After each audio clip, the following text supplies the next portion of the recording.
International standards తో latest టెక్నాలజీతో quality education అందిస్తుంది seats the creek planet schools and Ambitus world schools. ఇందాక బర్నీ గారి గురించి మాట్లాడారు. ఆయన కూడా సింగిల్ టేక్ ఆర్టిస్ట్ లాగా, అంటే ప్రాంప్టింగ్ చేస్తారు వాడు. ఓకే, మొన్న బిగ్ బాస్ లో ఆయన గురించి ఒక కాంట్రవర్సీ ఉండే. బయటకు వెళ్ళిపోయిన వ్యక్తిని అది పనిగా ఫ్రెండ్ కాబట్టి నాగబాబు గారికి ఫ్రెండ్ అని పిలిపించుకున్నారు, అది పనిగా చేశారు తప్ప, లేదంటే వేరే ఆర్టిస్ట్ కూడా ఉండే అవకాశం ఉండింది అక్కడ. ఆయన స్పెసిఫిక్ గా బంధువుల్లాగా పిలుచుకున్నారని చెప్పి. 100 మంది 100 మాట్లాడతారండి. బిగ్ బాస్ అంటేనే బేసిక్ గా అది ప్రతి వాడికి యాక్సెస్ మనమే ఇచ్చేస్తున్నాం, రా తిట్టు అని. సో యాక్సెస్ ఇచ్చిన అందరూ మాట్లాడతారు, అది పట్టించుకోకూడదండి. అంతేనా? సో వాడంటే మా అందరికి ఇండస్ట్రీ అంతా తెలుసు, వాడేంటి, వాడి బిహేవియర్ ఏంటి, వాడి యాటిట్యూడ్ ఏంటని. సో ఎవరో ఏదో అంటారని మాట వాడికి నాలుగుకి నరం ఉండదు అంటారండి. నోటుకు వచ్చింది వాగుతారు, పట్టించుకోకూడదు. వాల్యూ ఇచ్చినట్టు అవుద్ది. ఇప్పుడు ఏనికి వెళ్తుంటే కుక్కలు మురుగుతూ ఉంటాయి, పట్టించుకోకూడదు, వదిలేసి మన పని మనం చేసుకెళ్ళిపోతూ ఉండాలండి. దానికి అంత వాల్యూ ఇవ్వకూడదు. మీకు ఇంట్రెస్ట్ లేదా కౌశిక్ గారు? ఇంట్రెస్ట్ లేదని కాదు, కానీ నేనంటే 1 వీక్ అని ఉండండి, నాకు క్లారిటీ ఉంది. మీరే ఫిక్స్ అయిపోయారు. గ్యారంటీ, ఎందుకంటే నేను నోరు ఇప్పితే నాకు ఫస్ట్ ఎమోషన్, కొంచెం షార్ట్ టెంపర్, టక్కున మాట అనేస్తాను. నేను మాట సగం బీపులు వేసుకోవాలి, బూతులు మాట్లాడేస్తారు, బూతులు వచ్చేస్తాయి, బీపులు వస్తాయి. ఎందుకు ఇవన్నీ? హ్యాపీగా మన బర్రెలు అంటే ఉన్న వెళ్తే వాడి కోసం చూస్తుంటా బిగ్ బాస్ అంతే. చూస్తారా? ఈ సీజన్ చూసారా? చూసానండి, వాడి కోసం చూసా, బర్రెని కోసం చూసా. ఇప్పుడు చూడట్లేదా? లాస్ట్ ఫినాలే కదా. చూడండి. అవునా? ఎవరు గెలుస్తారు అనిపిస్తుంది? నేను నో కామెంట్ అండి. బర్నీ గారికి ఒక కూతురు కూడా ఉన్నారు కదా. నో కామెంట్ అంటున్నా. అంటే నేను అందుకే అనేది, సీనియారిటీకి బట్టి తెలిసిపోద్ది ఏం మాట్లాడాలి, ఏం మాట్లాడదు, దేనికి కామెంట్ ఇవ్వద్దని. అర్థం లేకుండా మాట్లాడితే మనకే నష్టం. ఏదో అవసరం అదే మాట్లాడాలి. నేర్చుకోవచ్చండి మీ దగ్గర భాషని కదా. మిత భాష అవసరం అయితే అసలు వాయించి పడేస్తారు, దంచేస్తారు అన్నట్టు. సో ఇన్ని సంవత్సరాలు సినిమా, సీరియల్ అన్ని ఇండస్ట్రీలు చూసారు కాబట్టి, ఒక ఆర్టిస్ట్ని చూస్తే చేతులెత్తి దండం పెట్టచ్చు అనిపించే ఆర్టిస్ట్ ఎవరండి? మొత్తం చాలా మంది ఉన్నారండి. పర్టికులర్గా ఒక పేరు మనకి చాలా మంది, అంటే శివపార్వతి గారు అండి. డెడికేషన్, ఆవిడ ఏజ్ కి డెడికేషన్ ఇప్పటికీ అసలు ఏం అట్లా ఆవిడ ఎనర్జీ అండి. మేడం ఎనర్జీ అమ్మది. ఆవిడ మార్నింగ్ 7:30కి ఉంటారు లొకేషన్ లో విత్ మేకప్. ఓకే, మామూలు విషయం కదండి. అందరు అలాంటివి నేర్చుకోవాలి వాళ్ళ దగ్గర. మన వాళ్ళకి ఇప్పుడు అంత లేదు కదండి, క్యారవాన్లు కావాలి, గంటల దాంట్లో కూర్చోవాలి. శుభలేఖ సుధాకర్ గారు అండి, శివపార్వతి అమ్మ, చాలా మంది చెప్తున్నాగా, నేనే చాలా మంది మన ఇండస్ట్రీలో చాలా మంది ఉన్నారు ఆర్టిస్ట్ వాళ్ళకి. అంటే అంత డెడికేటెడ్ గా వచ్చి వాళ్ళ నుంచి మనం ఇన్స్పైర్ అయిన వాళ్ళు చాలా మంది ఉన్నారు మనకి. సో అలాంటి వాళ్ళని చూసి కొంచెం డెఫినెట్గా అందరూ నేర్చుకోవాలి. అంటే ఇప్పుడు చిరంజీవి గారు చెప్పినట్టు మంచి మైక్లో చెప్పాలంటారు కదా, ఇలాంటివి చెప్పాలి. మంచి మైక్లో కదా, కెమెరా ముందు కూడా చెప్పాలి. చిరంజీవి గారిని చూసి బాగా ఇన్స్పైర్ అయినట్టున్నారు. నాకు ఆయన అంటే పిచ్చండి, డై హార్డ్ ఫ్యాన్. పిచ్చే, డై హార్డ్ ఫ్యాన్.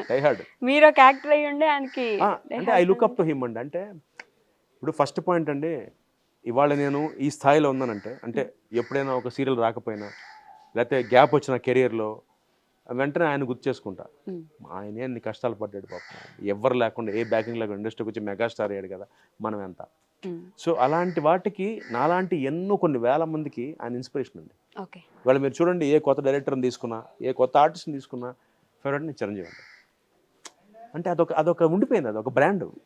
అంటే ఇవాళ ఇండస్ట్రీలో, మన ఇండస్ట్రీలో ఎవడైనా కష్టపడి పైకి రావాలంటే చిరంజీవి గారు రా, అలాగా ఆయనలాగా ఇన్స్పైర్. అంటే అది ఆయన ఈ సెట్ ఎగ్జాంపుల్ అండి, ఒక బెంచ్ మార్క్ పెట్టేశాడు ఆయన. అలా కష్టపడి వచ్చిన వాళ్ళ కింద వారసత్వంతో చాలా మంది వస్తుంటే, వారసత్వంతో వచ్చారు కానీ నిజమైన యాక్టర్స్ బయట ఉండిపోయారు అనే ఒక కామెంట్ కూడా వింటూ ఉంటాం మనం. అంటే అల్టిమేట్ అండి టాలెంట్ అండి. ఇప్పుడు మీరు అదే చెప్తున్నా, టాలెంట్తో పాటు ఊతం కావాలి.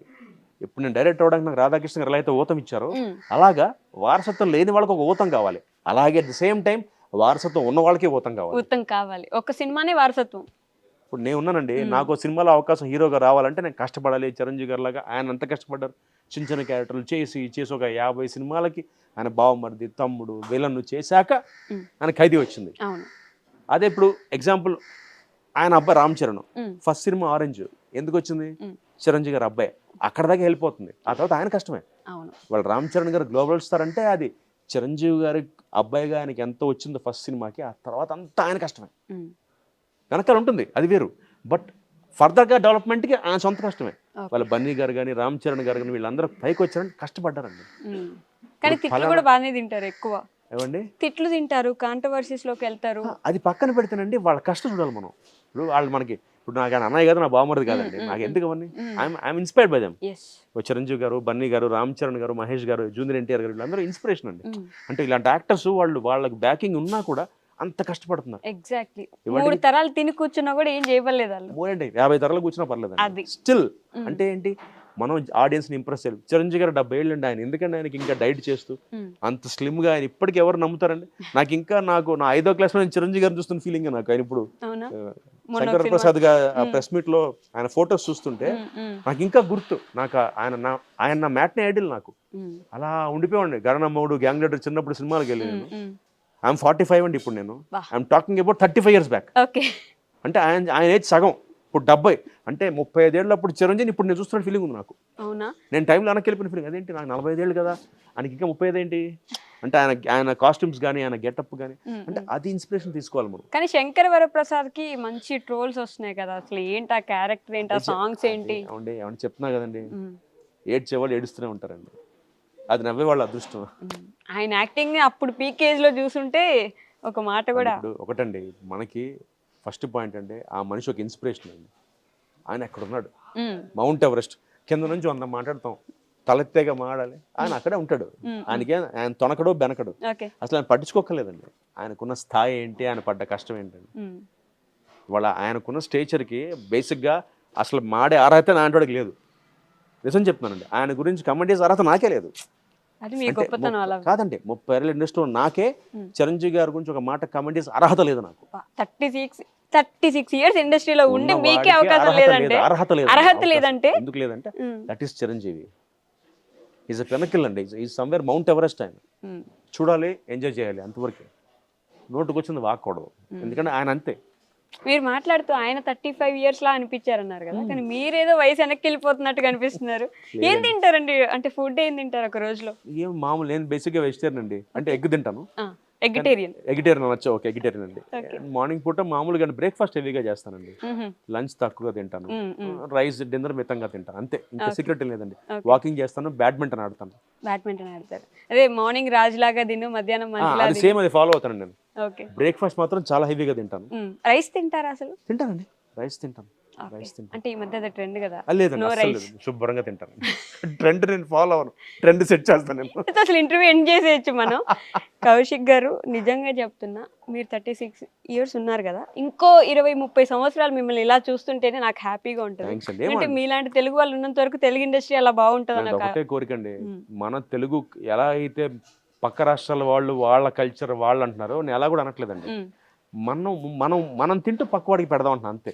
నేను ఇప్పటికీ చెప్తున్నా, మళ్ళీ అదే రిపీట్ చేస్తాను, రానివ్వద్దని అనట్లేదు నేను. రండి, ఇక్కడికే రండి, ఇక్కడికి రండి, మీరు సంపాదించుకోండి, బంగ్లా కొనుక్కోండి, కార్లు కొనుక్కోండి, అన్ని కొనుక్కోండి, బట్ లిమిటెడ్.